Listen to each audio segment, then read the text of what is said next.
Okay,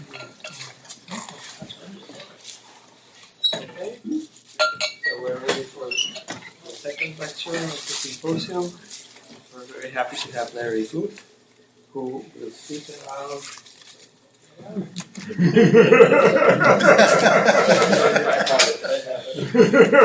bounds on the density of zeros of the Riemann zeta function.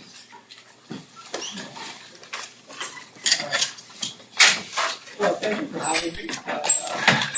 Enjoying listening to the other talks, and I'm happy also to have a chance to tell you about things I've been thinking about.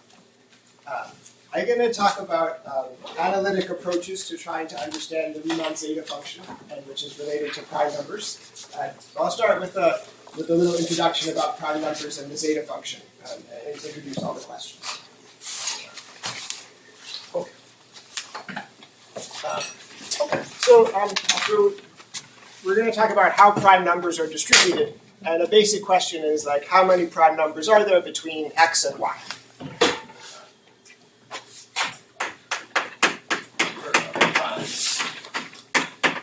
In an interval x to x plus h. So around 1800, mathematicians started to think about this and gathered some data, and they tried to fit a function to their data. And the function that came closest at that time is an interval like this.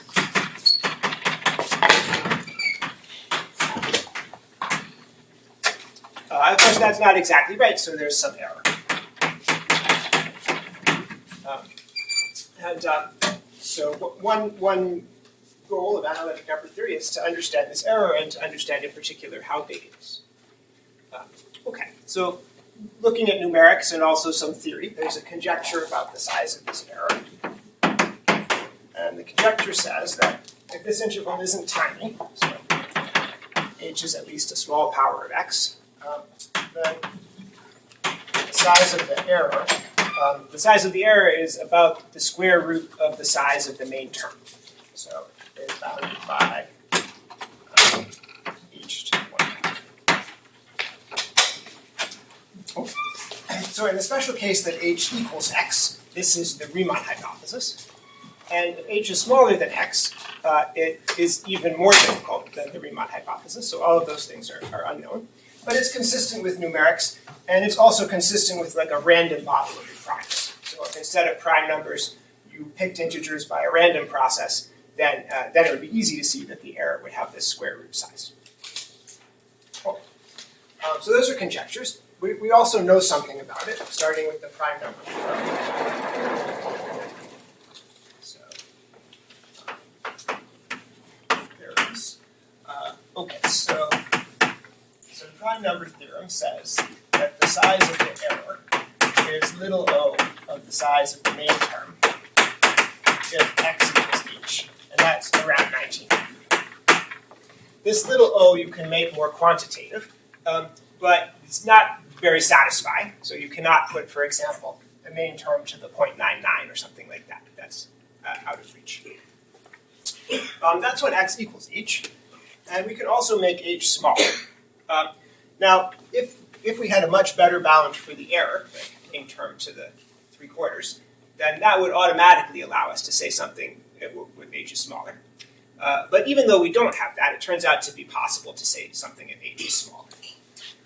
So this is also known if h is bigger than an appropriate power of x, and the power theta has improved from time to time over the years. So in 1950, theta was 3/4. In 1970, theta is 7/12, and in 2025, theta is 17/30. And this is recent joint work with James Maynard. And you can check that this is a little bit smaller. Okay, now all of these results are proven using a connection between the prime numbers and the zeros of the Riemann zeta function. And it's a beautiful thing, and I sometimes have thought about it. I would like to spend a chunk of the talk explaining how this connection works. But I realized that that would take 20 or 30 minutes, and then I wouldn't have time to do all the recent stuff. So with regrets, let's just take as part of our mathematical culture that there is some connection between prime numbers and the zeros of the zeta function. So these estimates correspond to some estimates about the zeros of the zeta function, and I'll tell you what those are. Okay. So the zeta function itself is given like that. We'll talk about it a little bit more. And capital Z is going to be the zeros of the zeta function.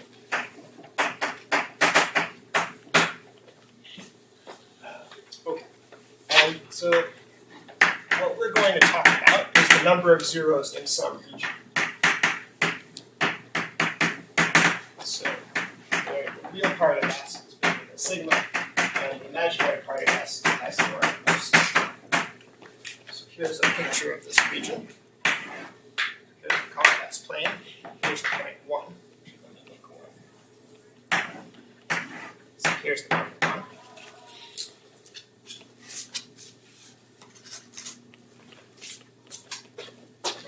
Somewhere over here is sigma. I'm going to make a rectangle. Looks like this, and it goes up to height. Okay. The question is, how many zeros of the zeta function are in there? So maybe put a half over here. Conjecturally, all of the zeros of the zeta function have real parts of half. So it looks sort of like this. But we can't prove that conjecture, so you can't rule out that there might be some in here. And the question is, how many of them are there over there? Okay.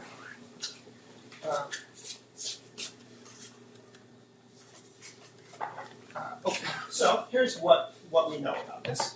So first of all, how many zeros of the zeta function are there total? There are about t log t. So here we go all the way from 0 to 1 up to height t. There are about t log t zeros in there. And that was known to Riemann. So that goes back to 1960. Okay.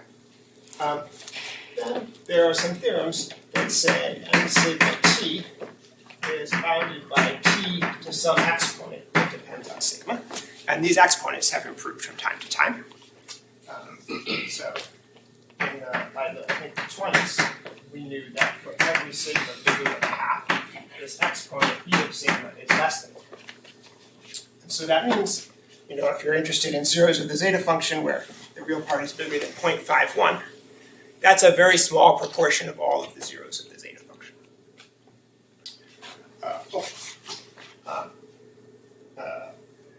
So by 1950, for example, one knew that n to the 3/4 t was bounded by t to the 1/6. And so these bounds here correspond to this theorem. There was an improvement of the bounds in the 1970 by Montgomery and Halash and Huxley. And so they had an improvement for sigma bigger than 3/4. It turns out to be a difference that we'll discuss between sigma bigger than 3/4 or not. They have an improvement in that range, but they didn't improve this. And then the recent thing is a small improvement for sigma equal to or close to 3/4. So, 5.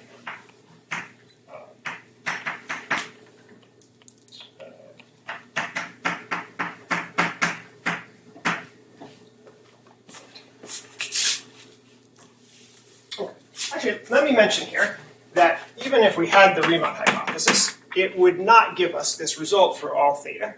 This would only work for theta bigger than a half. So for theta below a half, it really seems to be quite difficult to prove something like this. Okay, so there's an interesting milestone to shoot for here about this function. So of course the biggest milestone would be the Riemann hypothesis, which would say that n of sigma t is just 0. Sigma is bigger than a half. But there's a different milestone that also would be significant and might be more approachable, which is called the density hypothesis. The density hypothesis says that the number of zeros is bounded by that. So this interpolates between t when sigma is a half, which is the truth, and 1 when sigma is 1, which is almost the truth. Okay, and this is significant because for some problems about prime numbers, the density hypothesis gives bounds that are as good as the Riemann hypothesis. And this is one of the main results here. The density hypothesis or the Riemann hypothesis would give the same range of theta over here. Okay.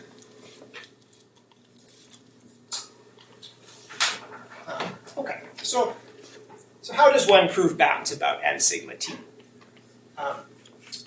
So the first idea is that we're going to look at 1 over the zeta function. Because if zeta of s is 0, then 1 over zeta of s has a pole. And so it's big. And 1 over the zeta function also has a kind of series like that.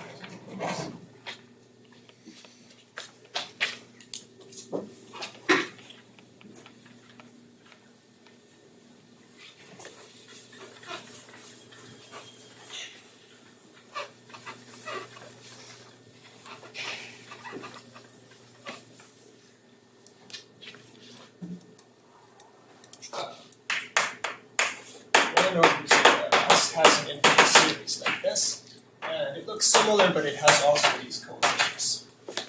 Okay, so mu of n is the Mobius function, and it's defined in the following way. If the number n is the product of distinct primes, it's negative 1 to the number of primes. And if it's not a product of distinct primes, it's 0. And the main thing I'd like you to notice about it is just that it's some function that depends upon the prime factorization of n. Okay. Okay, now this formula, this converges for the real part of s bigger than 1. And you might notice that that is not the region that we actually are trying to understand.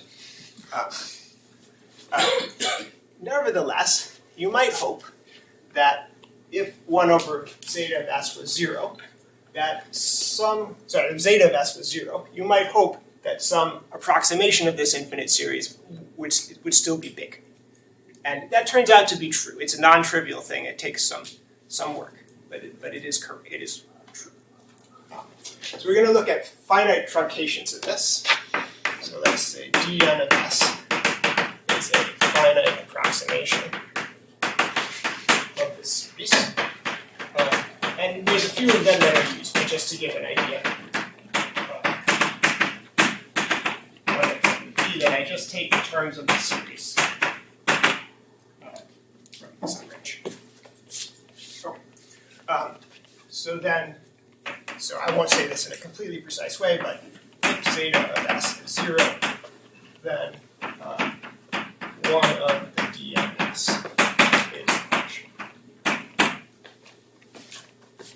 Okay. So now we would like to study a function of this form, and we'd like to estimate how many different s values are there where this is large. Okay. Now, the next thing that's a bit tricky to work with is these coefficients, mu of n. Mu of n depends on the prime factorization of n, and so one needs to know a lot of number theory to prove any estimates involving these functions mu of n. In fact, proving estimates, if you just wanted to estimate this thing, sort of one of the simplest things about these coefficients you might want to estimate. So bounds for this are very closely related to our original problem. Original problem being like where are the zeros of the zeta function, or how are prime numbers distributed. This is sort of asking how are prime factorizations distributed. Okay, so because of that, we are not, and especially me, I am certainly not able to use very much information about this mu of n. So we can only actually use the absolute value of mu of n is at most 1.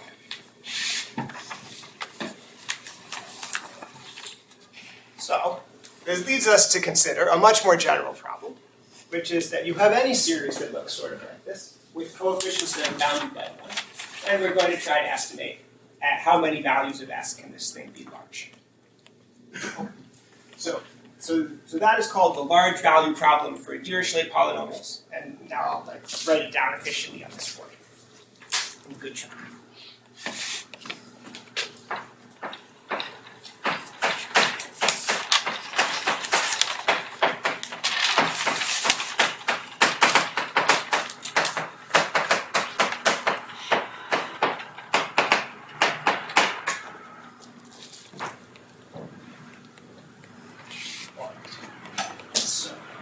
free and Dirichlet polynomial is something that looks like this.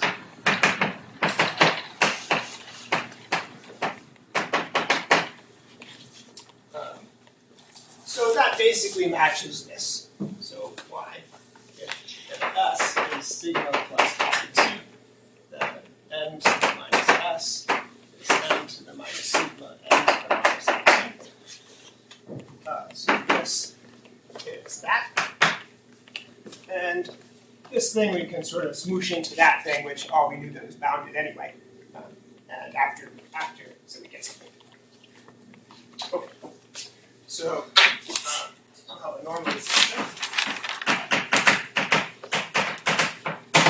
Norm of Bn is equals 1. So really the norm of Bn would be capital N to the minus sigma, but it's easy to renormalize. And then we're going to look at how many places this is big. So W will be the set where it's big. So it's a subset of minus t to t. And the size of t is at least n to the sigma of t and W. Okay.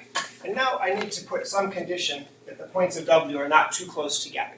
So if I was allowed to put points that were very close together, I could have an infinite set W near a single big point. So it turns out to be reasonable to assume that the points of W are one separated. So in fact, it's reasonable to do this. I'll draw a picture of this. Okay, and so then the question is, estimate how big W could be. So the maximum size of W given the inputs to our problem. Let me draw a picture. Here's the t-axis, and this axis we put d of t. We have a threshold n to the sigma. The typical value of this is going to be around n to the half. We'll talk about y in a little bit. So the picture to keep in mind would look sort of like this, and from time to time there's a peak that goes above our threshold. There might be some peaks below it, something like that. And our set W is the places at which our function goes above the threshold. That's the set W. Okay. And now, what I was saying before is that the width of these peaks is around 1. That's a not too difficult analytic property that you can read off of this description of the function. And therefore, each of these dots is really only defined up to around 1. And we might say that they're integers. Okay. Are you taking Bn to be real? The Bn are not necessarily real. So in fact, the Bn here would be real, but it doesn't help, so we don't mention it. Other questions or comments?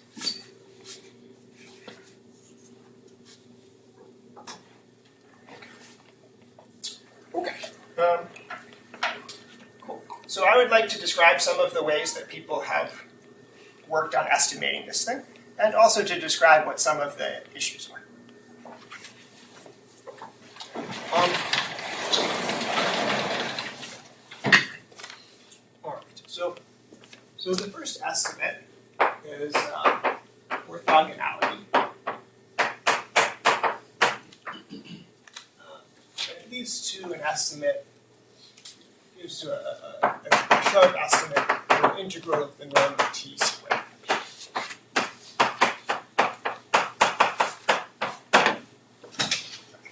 So, yeah, let me mention that as a Fourier analyst, I like to write n to the minus it as e to the minus it log n. So it's a function of t. This is a complex exponential, and it has frequency log n.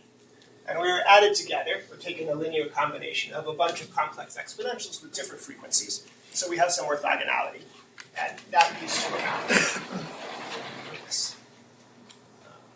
So this is bounded by t. And if you unwind what that means, it tells us that in an average sense, the size of d of t is around n to the 1/2, like in our picture. Okay. There's also a power trick, which is that if I take a Dirichlet polynomial and I raise it to the power k, I get a new Dirichlet polynomial of higher power.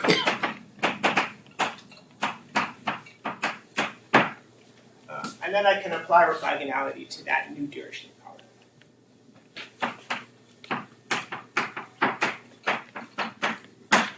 Okay. So up until 1950, the known bounds for this large value problem are based on these two things. And the whole thing fits in like 2 pages.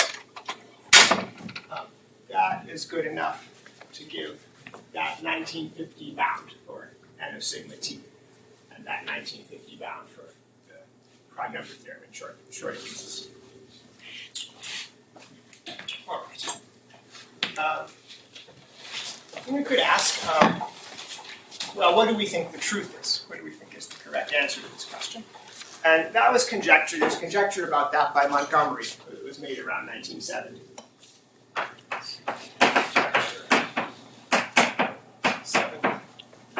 That W is at most n to the 2 minus 2 sigma. Okay, so I should explain something about what this means. So let me say there are many, many examples of sets W where this is true. So in fact, you could take any set W, and then you could tune the coefficients of the Dirichlet polynomial to make this true for most of that set W.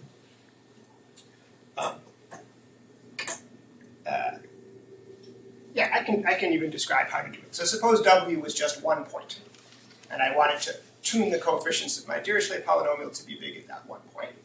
What would I do?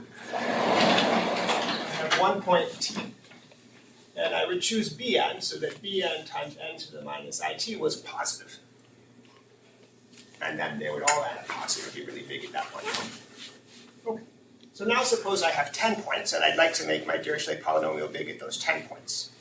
Well, I have a strategy that works well for each point, and I could average those choices. And that would work decently well at all 10 points. And if you then do some computation, this will come out. Okay. So there are many examples where this happens, and there's no known counterexample to this conjecture.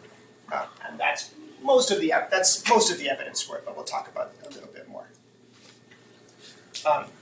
This bound would be good enough to prove the density hypothesis.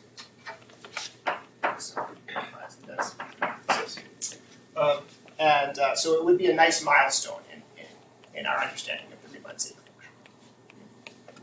function. Okay.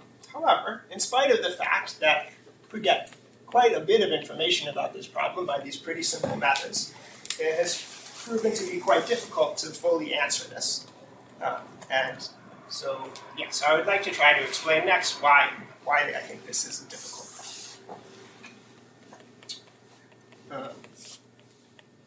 Okay. So to do that, let me first put it in a sort of a more general context. That this is a problem kind of in quantitative linear algebra about a particular matrix that describes Dirichlet polynomials.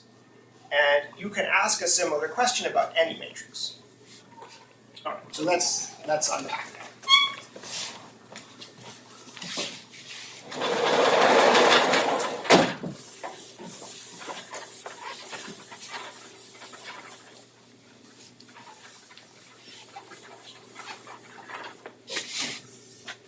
So matrix setup.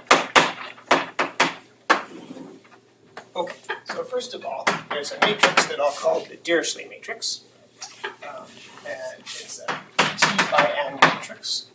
And if you take the Dirichlet matrix and you apply it to a vector of coefficients b, and you take the tth component, what you get is sum on n, bn, n to the minus it, which is d of t. All right, so we can read off what matrix is this. The matrix is n Dirichlet, t is n to the minus it. Then when you multiply this matrix by this vector, you get that. So T is what kind of set here? Was it supposed to be an interval? And is it just a whole real line, so it's T continuous? It's a little confusing. T belongs to T is 1 up to T. Ah, T is in 1 up to T. okay. Yeah. That's right. That's right. So I made a little move before that I said W is a subset of integers from minus T to T or 1 to T. And so we're only evaluating our Dirichlet polynomial at integers from 1 to T. And if that's all I want to do, then over here, I can just think of little t being an integer from 1 to t, and so I get a finite matrix instead of an infinite dimensional thing. Okay. Questions or comments?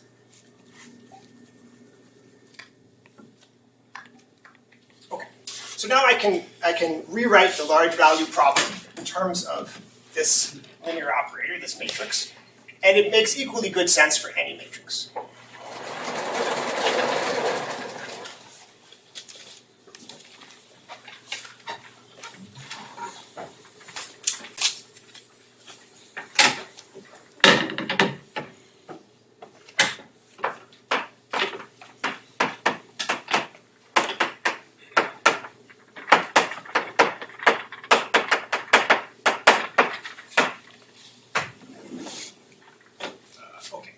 So, M is a matrix, say large value of M sub M of lambda. This is the maximum of the number of little t, so that MB little t is bigger than lambda, I guess an absolute value. The maximum over all the input vectors with coefficients bounded by 1. So the large value problem for Dirichlet polynomials is exactly the large value is exactly estimating this for the Dirichlet matrix. Okay. Right. So what we did here is not deep, but I have found it quite helpful change of my orientation for the following reason. So I had thought for a long time, I had thought about proving estimates for Dirichlet polynomials as a question in analytic number theory, which a bunch of analytic number theorists have thought about, but maybe not super connected to other things. Right. But if you phrase the question this way, then it comes up in a lot of places in math because it's a fairly simple question that you can ask about a matrix. And so people from many areas have thought about this question for various matrices. And we have found some common techniques, and we have run into some common difficulties.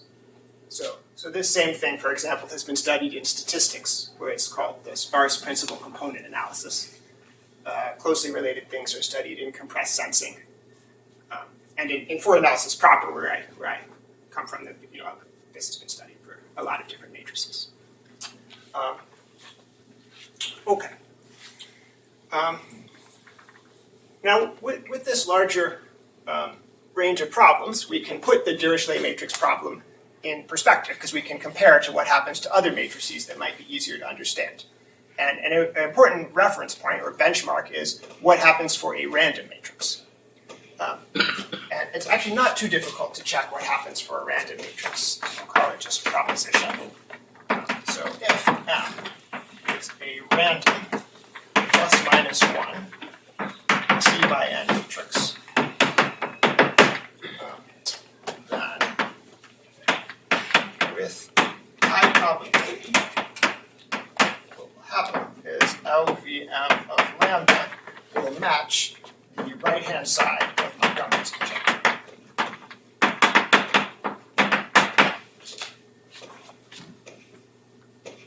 So the Montgomery conjecture is the behavior that is true for a random matrix. It's true for almost every matrix. This is actually, I would say, one of the main intuitions why we think that the conjecture may be true. So it's true for almost every matrix. Here's a particular matrix. If we're not able to notice any special properties of this particular matrix that make the conjecture false, it's plausible that it's true. Okay, cool. Okay. Now we have enough sort of background that I can try to say some things why I think this problem is hard, what the issues are. Okay, so I mentioned that computer scientists have looked at this thing. And so from the computer science point of view, M, it would be like a given matrix, something that you got from data.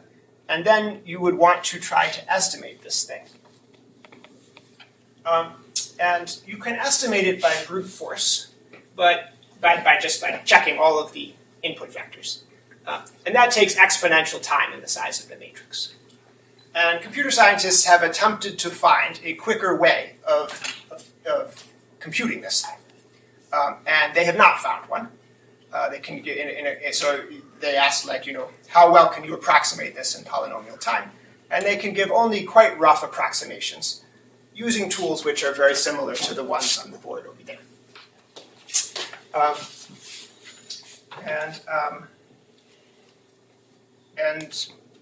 Okay, they're not positive, but a bunch of them conjecture that there is no efficient algorithm to compute this thing.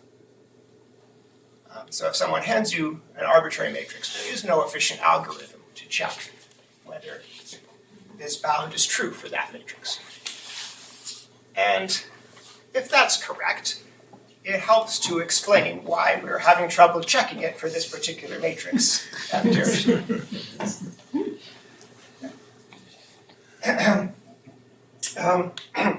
So they talk in computer science about at least two kinds of complexity. One is worst case complexity. That would mean some sneaky person can cook up a matrix for which it is very difficult to compute this thing.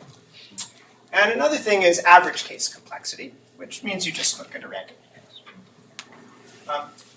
Okay, now this is a little bit confusing. For a random matrix with high probability, this is true.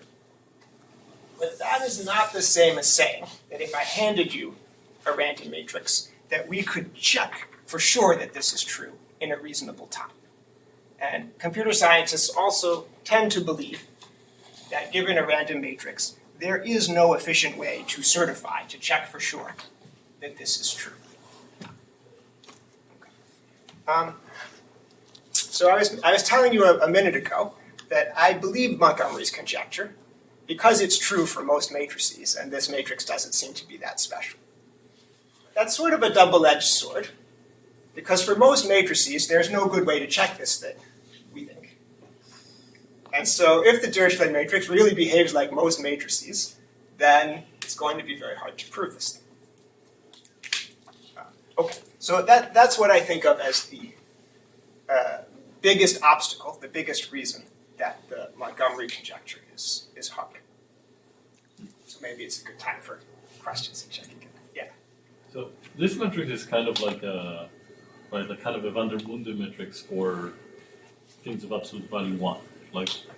So do you know what happens if you randomize that? Like if you replace the log n's by some random values instead of entire matrix? Yeah, great question. Great question. Okay, so this matrix is kind of special. It has the form.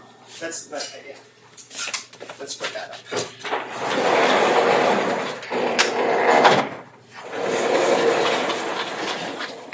Okay, so this is what I call in Fourier analysis an extension matrix.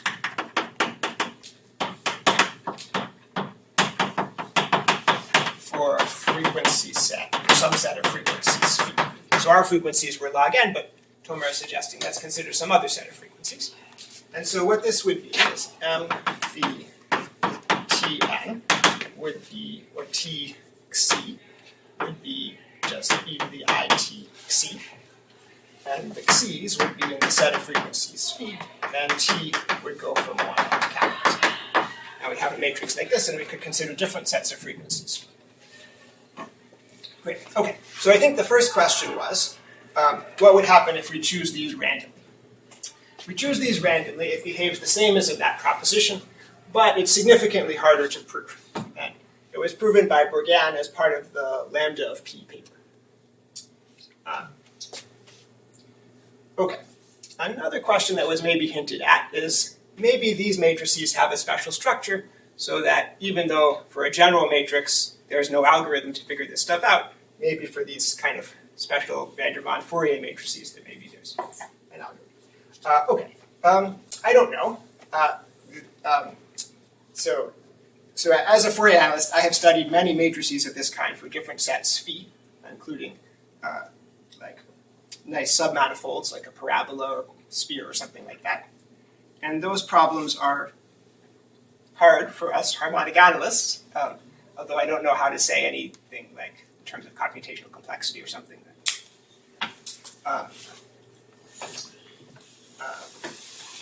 Okay. Yeah, and so this structure will be important in our story as we keep. Yeah. I think I didn't understand. What was the definition of MB sub T for a general matrix? MB sub T.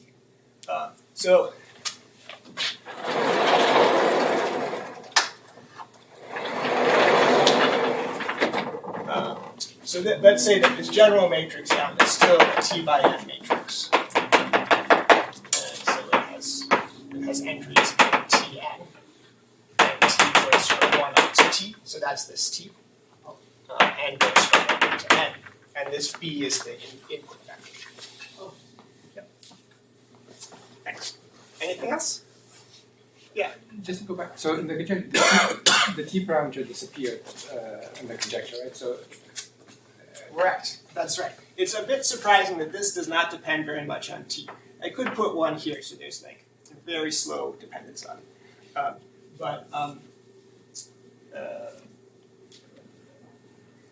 Yeah, so the T almost disappears. So T is N T big. That's right.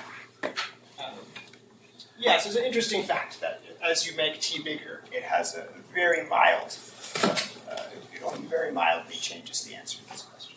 Yeah. a related question. So you kind of gave up, you discretized the problem, and you mentioned also there's other situations where you have some kind of geometry, which I also assume you discretize. Does giving up that continuous structure not make the problem possibly harder? I don't think it matters very much. I think that the question was, if I take T to go from 1 up to capital T, or I take it like from real number from 0 to T, does that make it harder? I don't think it changes anything. You can go back and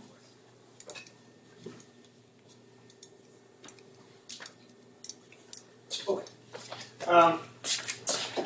Okay, another indication that the conjecture is hard is that it is not known to be true for any matrix with entries of norm 1. So initially I thought that this is hard because the formula for Dirichlet polynomials is so confusing and difficult to work with that we can't prove anything about it. But this problem would still be difficult if you were allowed to replace the Dirichlet matrix by any matrix that you choose. And so Dirichlet polynomials perhaps are hard in some ways, but a big part of the problem is in quantitative linear algebra. How could you possibly prove a bound for any matrix of this form? Okay, so those are some of the big issues, the issues that I have no idea how to get around. There's also a smaller issue that James and I got a little bit past, which is what allowed us to make a little improvement. So let's see, it's still on the board. All right. So you might notice on the board that there's something different going on, depending on whether sigma is bigger than 3/4 or not. So now I will explain to you what's the issue there, what's special about 3/4. Okay. So many of these problems in harmonic analysis are, some of them are difficult because there are what we call almost counterexamples. An almost counterexample means that if you change the hypotheses a little bit, then the theorem becomes false. And so the proof has to be delicate enough that it can distinguish the actual hypotheses from if you change them a little bit. Okay. So, of course, not just in harmonic analysis, but so here is an almost counterexample that we found.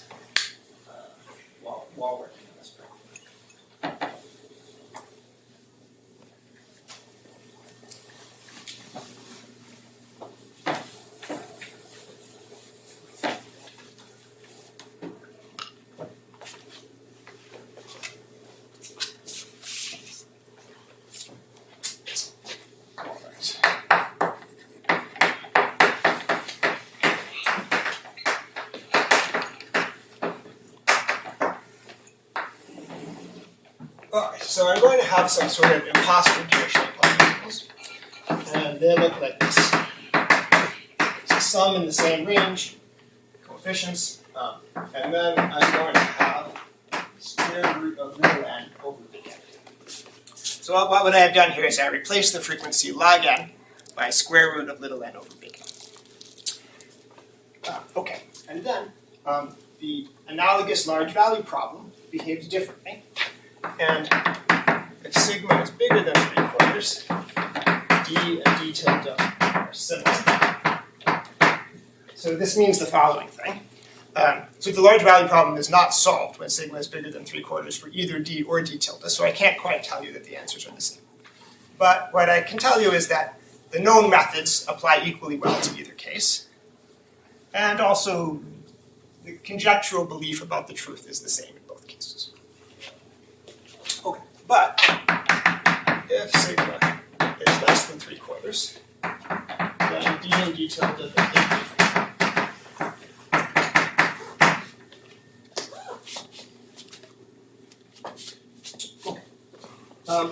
So our proof, to go below 3/4, we have to distinguish these. And as an analyst, I find it challenging to figure out how to distinguish them. Why? So consider these two sets of frequencies. Imagine I drew for you on a number line log n. What would you see? You would see a sequence of points. They're roughly evenly spaced, but the spacing is getting smaller as you go in a gradual and smooth way.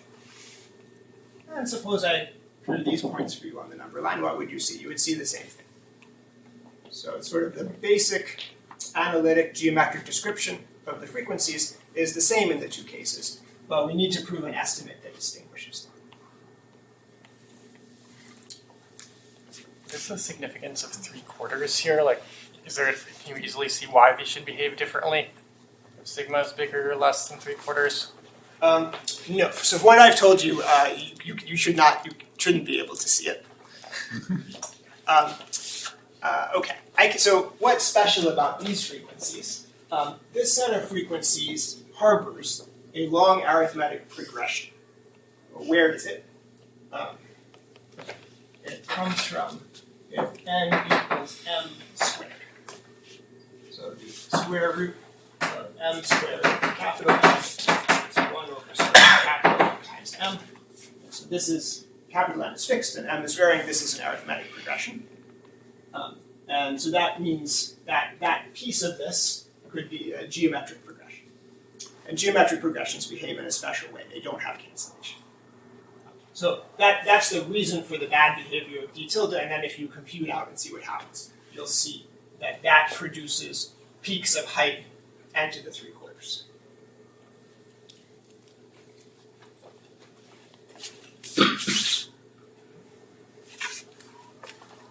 Okay. So, in the last 15 minutes, I'm going to try to describe what James and I did to distinguish the d and the d tilde.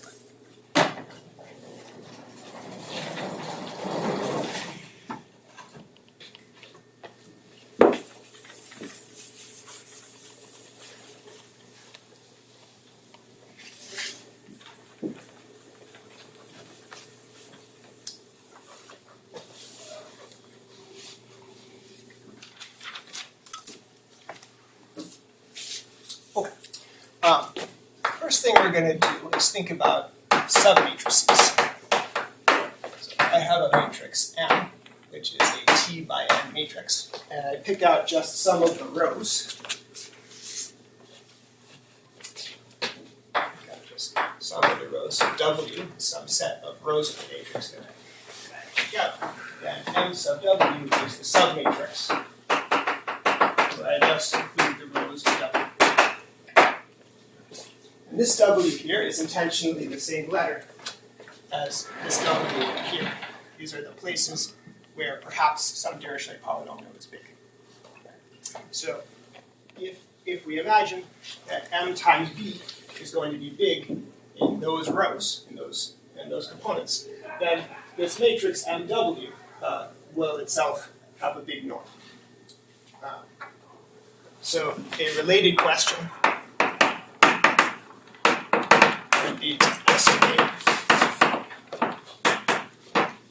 maximum over all of the w's of a given size of the regular norm and the w of this submatrix. Okay. So this is the regular matrix norm. Is in my language is the L2 to L2 norm, the largest singular value of this matrix. Okay. Now this doesn't immediately help that much. So if you could estimate this, you could answer the large value question. It doesn't immediately help that much because we're taking the maximum over a large set, and that part is confusing. Okay, but how do you estimate the norm of a matrix? Well, one thing you could do is to raise the matrix to a high power, or a little more precisely, you take mm star, and you raise that to a high power. That's a classical way of figuring out the norm of a matrix. And so we can say that mw to the 2r is bounded by the trace of mw, mw star.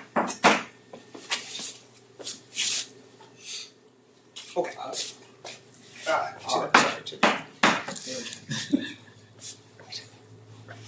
Okay. And now, if the matrix M has this kind of special form, then when you do this out, something kind of nice happens, and that's important for this trace moment.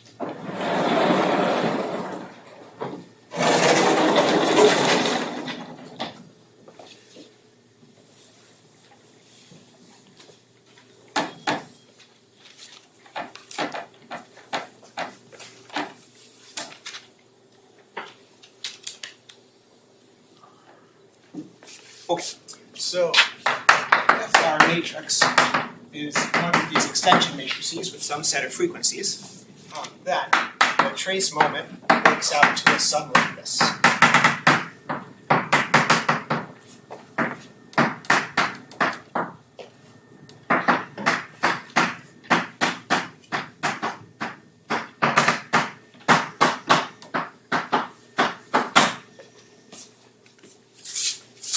So W hat is sort of a Fourier transform of W. So W hat is the sum over the T's in W.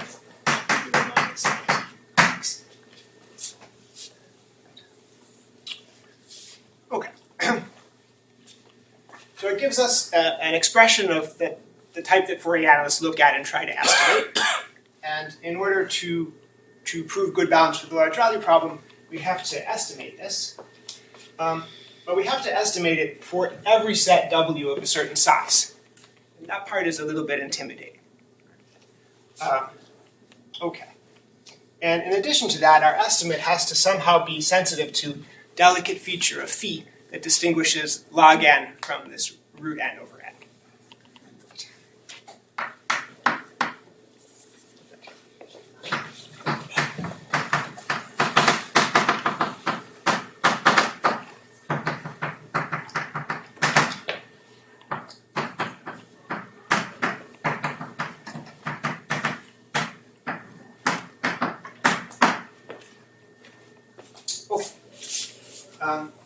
Now, if you look at where we're evaluating W hat, we'll see some differences. And so these guys lie in the different set of phi. And the key feature that we were able to use is that the different set of the actual frequencies has some special structure that distinguishes it from the different set of the almost counted set. So in general, for any set, let's say that the different set of phi is the set of differences xc1 minus xc2, where xc1 and xc2 are.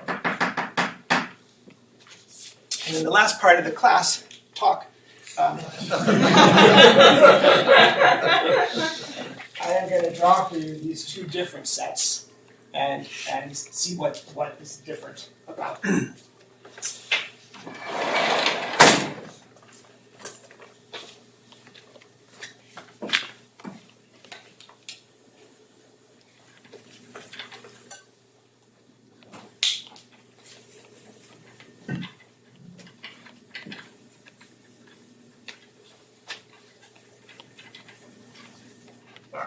Let's start by drawing a different set of almost counted. So that's the set of differences, square root of n1 over n minus square root of n2 over n1 over n2. So these will all be in between -1 and 1. And one thing you'll notice is it will get 0 a lot of times, because whenever n1 equals n2. So 0 is heavily represented. And other than that, there's not, as far as I'm aware, any real pattern. And so the rest of it will look basically like I've been meaning to do the experiment of graphing those guys and graphing a random set and showing the two pictures. And I suspect that it's hard to tell them apart. So in particular, I believe we should see in here the birthday paradox, 2 points that are way closer together than average, and some, maybe some gaps.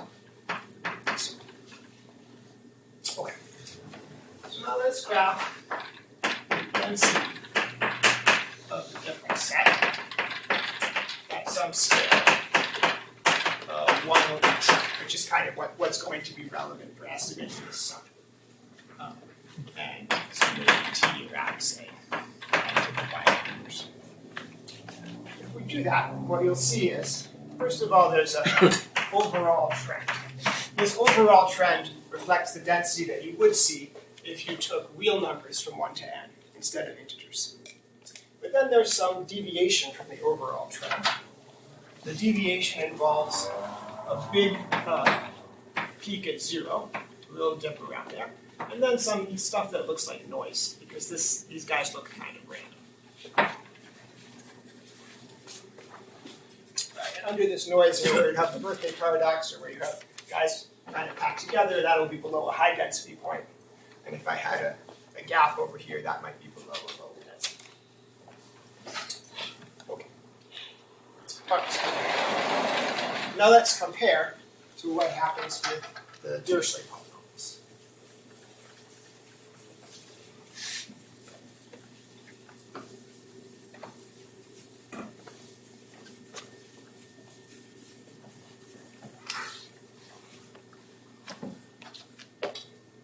Difference of Dirichlet polynomials.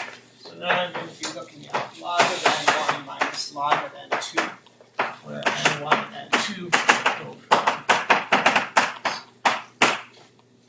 Alright, how does that look? Well, again, they're between -1 and 1. Again, there are a lot of ways to get 0. And now there are a lot of ways to get a few other things, because so this is, of course, log of n1 over. So the distribution has to do with the distribution of rational numbers of bounded height. So there are many ways to get, say, 3/2, not in lowest terms. So over here.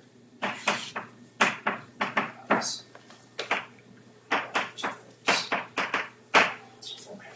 On the other hand, there is no birthday paradox for rational numbers. Take rational numbers with denominator at most n. No two of them are surprisingly close together. In between these very heavy points, the rational numbers are quite evenly spaced. And so that makes the density look different.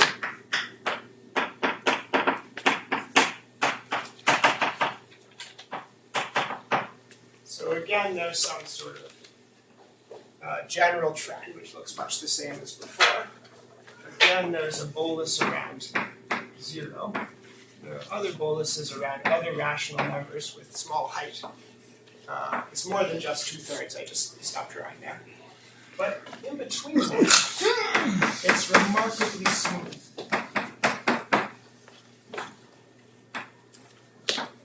There's no noise. The rational numbers are so evenly spaced.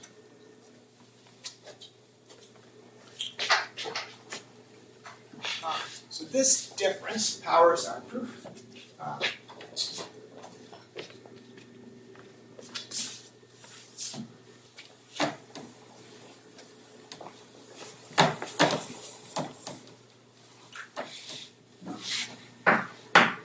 So Tm is written as a giant sum, but sum is approximately an integral. The integral of w hat tau 1 w hat 2 times the density. The density is actually a little bit higher dimensional than what we drew, but it has the same features. And so you can break the density into a smooth part plus a few spikes. The smooth part is nice because you can integrate by parts with it or do Plancher out. Smooth part, you get cancellation. Every W. And the spikes turn out to be better than the noise. The spikes are taller than the noise, but they're much narrower. And so they're easier to handle. And in particular, integral of the spikes that you see in the Dirichlet density is much smaller than the integral of the noise you see in the almost counter example. It still takes some work, but this is the setup of the argument, the special feature of Dirichlet polynomials that we're able to take advantage of to get about. Okay. Thank you for your attention and for having me.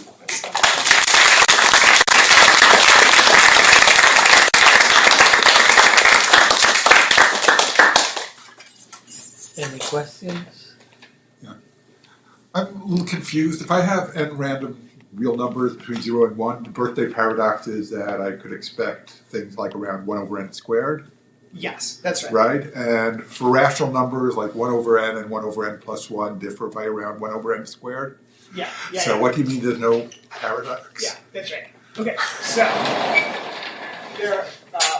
the set phi has size n, but the set of differences Squares. has size n squared. So the birthday paradox here is when the difference between these guys is n to the minus 4. Whereas the closest together rational numbers, as you said, are 1 over n squared, which is the same as the average distance. Right. Okay, got it. Thanks. Yep. Other questions? Oh, I'm sorry. It looked like you had this moment with the peaks where you looked at a Dirichlet polynomial and you wanted to know where it was big, and you said, I'm going to look at the integer points because these peaks are of size 1. Can you say a little bit more about that? Because you were considering the places where your size at least n to the sigma for some sigma. And if sigma is quite small, what actually happens there? Because n to the it does vary a little bit, right? As you move t around with n. Yeah. You have to be a little bit careful. So there's a heuristic that I use all the time that since the frequencies in this thing have a size around 1, then the function looks roughly constant at scale 1. Now, that heuristic is not quite literally true, so there are some tricks of the trade to fill it in. But not much is hidden there. If you Not look at the much- integer not much points. is hidden. Okay. What does the letter AC, what does the AC stand for? AC stands for almost counter-example. If your frequencies in the matrix were exactly evenly squared, evenly spaced, Yes. would it be easier or harder? Because Yeah. the log is more evenly distributed than the square roots, right? A little bit. Right. Yeah, if the frequencies were exactly evenly spaced, then we know the answer. What is the large value of that matrix? If the frequencies are exactly evenly spaced, the matrix is basically the Fourier transform matrix. Yeah. And the answer to this question is basically the Hausdorff-Young inequality. So that's an example of a structured matrix where we know the answer, but that matrix does not obey the Montgomery conjecture. It can have very big sets of large values. So an example that we don't have is an example that is somehow structured enough that we can compute LV of that matrix, but is also LV of that matrix that behaves like a typical matrix and obeys the large value conjecture. So I would love to see an example like that. Yeah. You have an example of some proof that controls the maximum number of MW, but which would not be in the polynomial time category.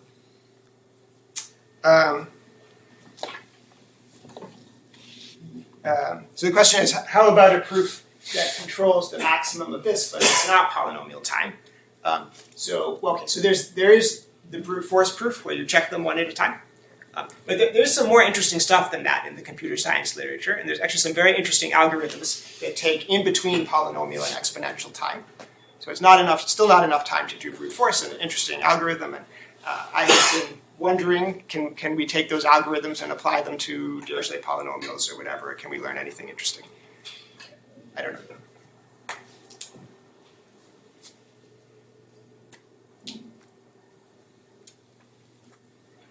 Thank you very much.